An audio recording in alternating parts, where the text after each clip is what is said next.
Well, you guys, unfortunately, I got to make a video about that Shelby today because I was like 3/4 of the way through making a video about this F-150 over here, and then I realized that my audio was not audioing. So I got like an hour's worth of footage with absolutely no sound. So instead, we're going to come over and work on this. That way I can stop being frustrated at that over there. Hey, you guys, check this out. It's alive and it's idling all by itself. Good day, everybody. Welcome back to the channel. We're returning to this kit car Shelby Cobra with the 454 big block. I've been tinkering with this thing for a couple hours today, trying to get all the little knick-knacky items kind of put back together. See, I have concluded that this car was reasonably well built, but I think they dropped the ball and tripped at the finish line. And I say that because of the little detail items that were first overlooked, but now they're starting to stare at me in the face. You see how we've got some kind of some makeshift craftsmanship going on here? This little bracket business, that guy's loose. We take a look here at the throttle return springs. Fans are off. And they've got them connected to an old coolant temp sensor. That's an electronic coolant temp. And the system in the car has been retrofit with a mechanical coolant temp sensor. See that right there? So the some of the detail work on the install, I think, is causing a lot of the problems here. One of the things I had noticed prior in previous videos when I was trying to troubleshoot this thing is it would hard start. Like, you'd hit the key and it would go to crank and then it would just kind of stop and it would lug down. Eventually you could get the thing to start, but it would almost never restart on a hot start. So after sorting out some of the cooling system issues with this fan that I installed that everyone seems to hate, check comments in last video, and with the electrical issues that I've been kind of sorting through regarding the configuration of this system, I finally got the thing running, and now we're trying to make it run and idle and do a hot restart all on its own without having to pump a bunch of throttle and hook a battery charger up to it and all this other stuff. So I believe I have this thing at a point where it will do a hot restart and it will maintain its idle. So now we can kind of fine tune it a little bit. Watch this. Look at that. Fired right up. Stay idling. Give it some choke. There we go. So the choke on this carburetor, it's an Elbrot carb. The choke is an electronic choke. Here and here, and you can see that's not disconnected. There's no power run to that carburetor, so I've got to fix that thing later. That's part of the issue. Right now we're going to take a look at ignition timing from the distributor. Let me shut it down again. So I've got here an old school timing light. This is a Craftsman unit, but the way this thing works is we just supply it with some power. So I've gone off the alternator alternator output, and we give it some ground, which is just a little bolt right there. The third wire on the timing light is going to connect down here at the number 1 spark plug wire. So what this device does is every time that number 1 spark plug wire is fired off at the distributor through the coil, it's going to trigger the light to flash. When the light flashes, we can aim it down there at the crankshaft pulley, which I think we need some more light so I can see. But when that light's going to flash, as it's aimed down at the crank pulley, it will flash precisely as the timing mark passes its reference on the little tab business right there. See that little guy sticking out? Yeah, that thing?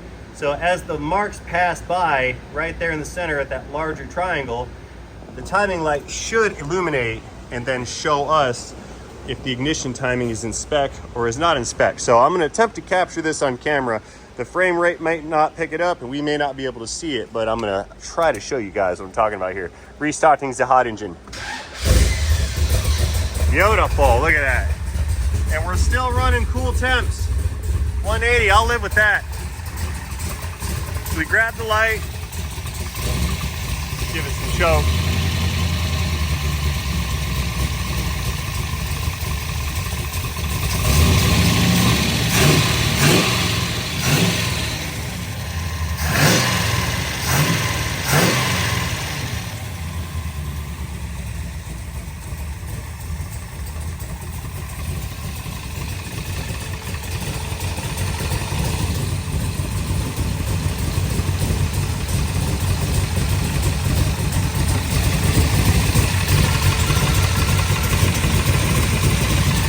Let me get in there, bear with me.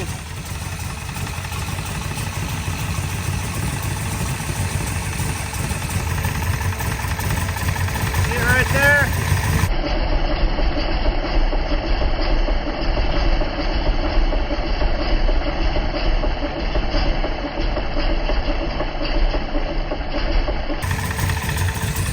I hope the camera picked it up. We are roughly in the correct ignition timing.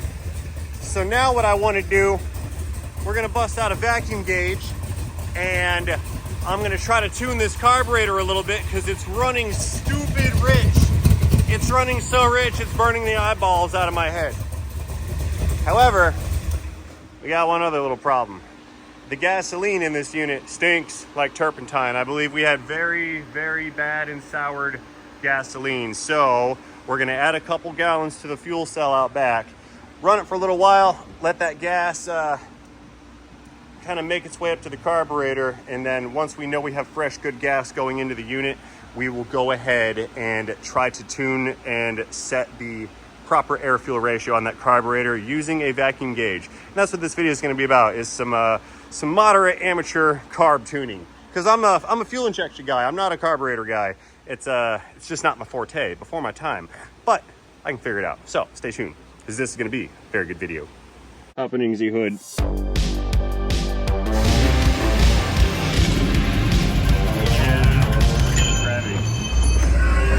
All right, let's get into the fuel cell here. That's a faux fuel nozzle. It doesn't go anywhere. We have to open the trunk and then get into this little cap right here. Not an easy cap to remove, I'll tell you what. I had it off a couple weeks ago, but it's a pretty tight fit in there.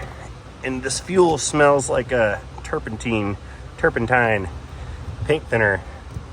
Come here, pry bar. Seriously? Open, goes that way. There we go. Yeah, that's quite a robust little fuel cap there. Anyway, let's disengage our EPA approved, California safe, non-cancer causing fuel spout thing here, and we'll fill this tank up. Fuel coming in. Now, as I have to hold this valve open, I'm getting gasoline all over my flanges. And again, according to Proposition 65, this is a chemical known to the state of California to cause cancer. So by utilizing their environmentally safe little nozzle here, I'm in fact shortening my lifespan. The idea is to put that little guy on something and sort of rest your can, but then you put all the weight of your can on your nozzle and then you break it. Here comes the next fun part. See how we have no vent on our safe cans? So now my fuel can't flow because there's nothing to displace the fuel exiting the canister. This is the major problem with these little super safe nozzle things or whatever. And that's my sarcasm rant for the day.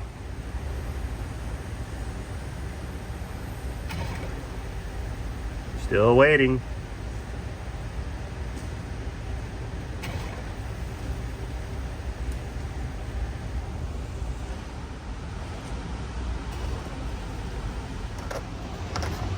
I got a new idea.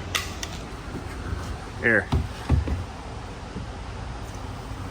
My way spills less, California. It spills less. And I'm sorry, if you guys can't figure out how to use a gas can, that's your problem, but I just spilt less fuel with no spout. Yeah. Okay, so now we've got a couple gallons of known fresh fuel in our fuel cell. Go ahead and lock it down. It's good to go. Click. Okay, so in order to set up our air fuel ratio, you'll notice here I've got the ignition timing disconnected. Was removed for timing, but we're gonna have to break into this little vacuum port here to stick a vacuum gauge on it so we can try to set up the air fuel ratio on this Edelbrock carb. Okay, so here's what we're gonna do. Take this vacuum gauge right here. It's actually a vacuum pump with a gauge on it, but that works just the same. We're gonna plug that guy into the port. That way we can monitor engine vacuum at that carburetor port. At that point, we can set the screws down to full lean. So we're gonna turn them all the way in. That's gonna be the full lean condition.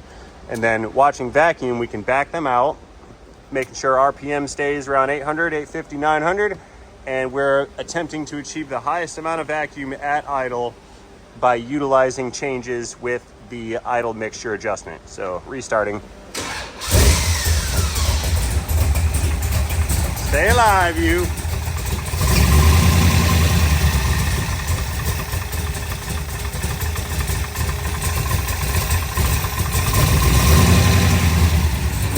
Yeah, I don't know if it's cammed or if it just runs poorly. I can't tell. RPM's a little low. So what we'll do is adjust RPM up.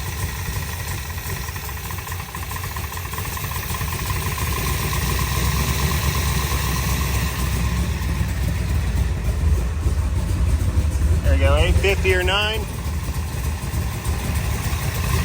Vacuum's pretty low. We're going to screw these all the way in.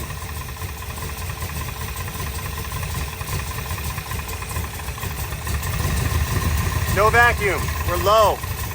So let's turn this thing out one turn. So we're going to go half,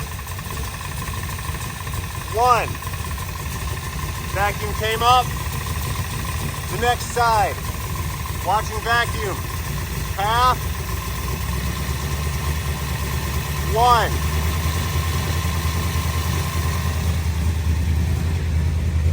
Idle's high, okay?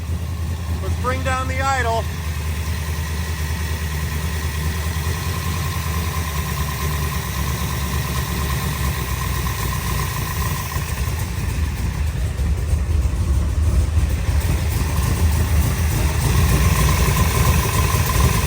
Okay, going back to the first adjuster screw, we're gonna do quarter turn increments. Watching vacuum, okay? So quarter turn wrench. Vacuum. Vacuum went up. Next side, quarter turn.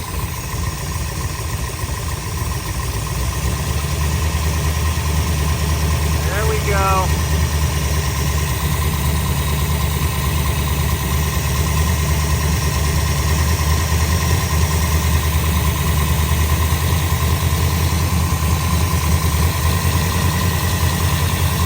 Idle down.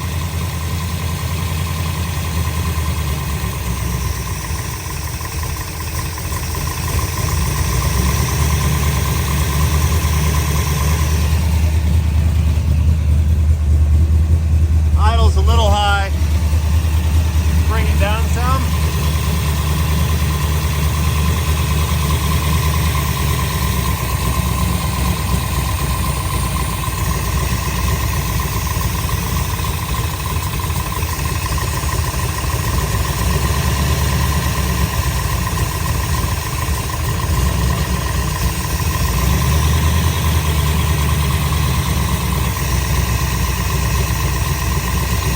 Vacuum fell. So we're going to lean that side back out.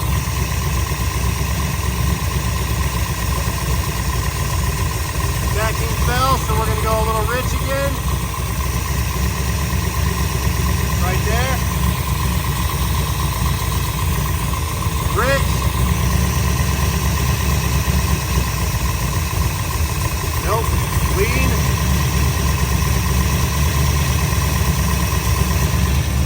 I saw peak vacuum right here. So now, checking RPM, about 900, 925, right? Let's back RPM down just a little bit.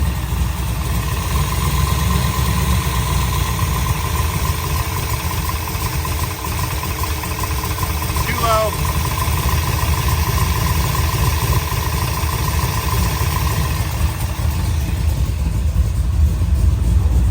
That's where we want it to be. Let's shut her down and give it a restart. See what happens.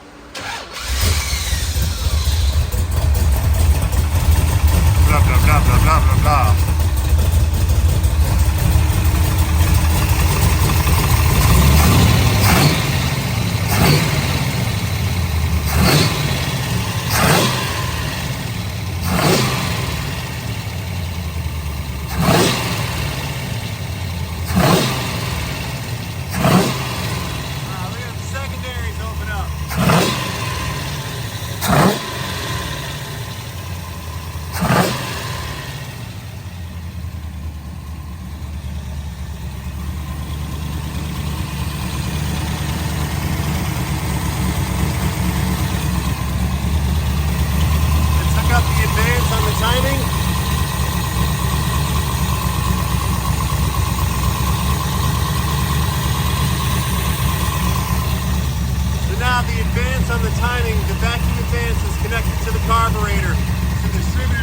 working as designed regarding its advanced timing feature.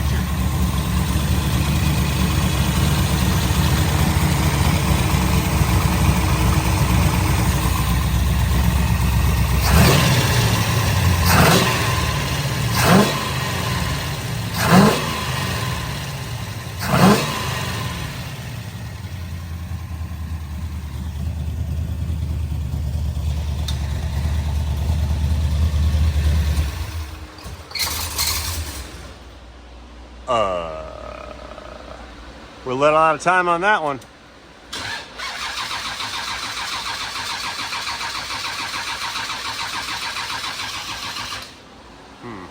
Okay.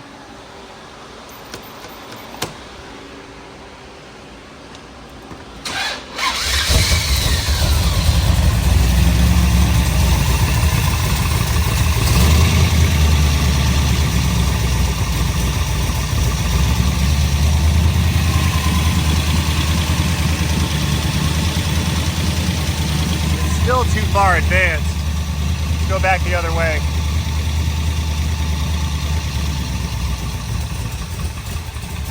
Nope. That's kind of her sweet spot right there. Yeah, that's better.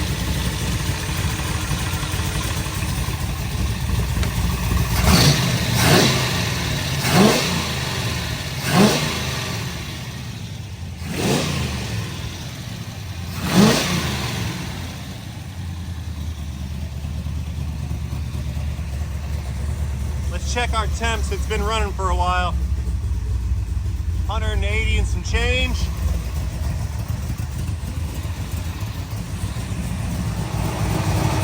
That fan's running. Nice. That one's going. That one's going. Let's check voltage at the battery to make sure the alternator's keeping up with everything. Let's throw the fluke in here. Danger! It's not gonna get me, boys. She's not gonna get me.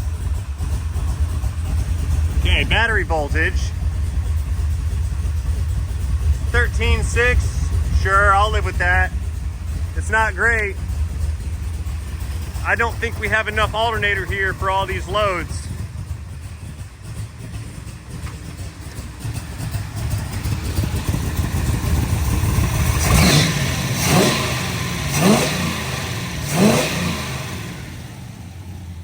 Sounds strong though, fellas.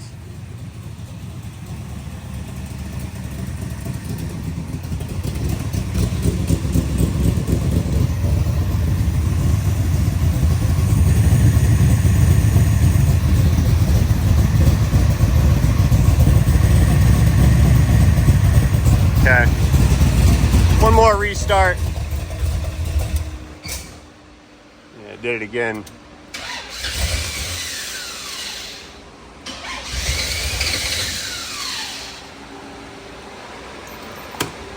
Carbureted.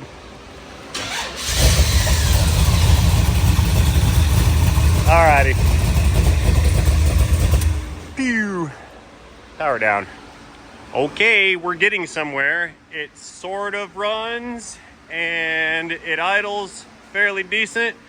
I don't know what kind of cam is in there, but it does sound like something of a hot cam. I mean, this thing is super lopey and choppy. However, according to my gauge and according to my vacuum numbers, I believe those idle screws, those fuel air mixture screws, are sort of set up the right way. The next thing I need to do is check out this automatic choke right here.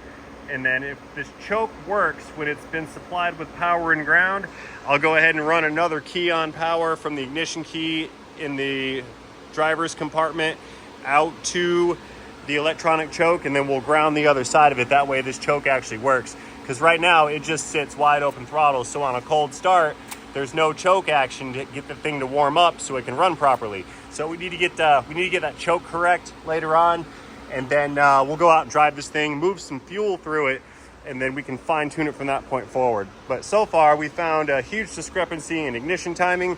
I also found that these carburetor bolts were loose, causing a vacuum leak at the base plate. So those have been tightened down.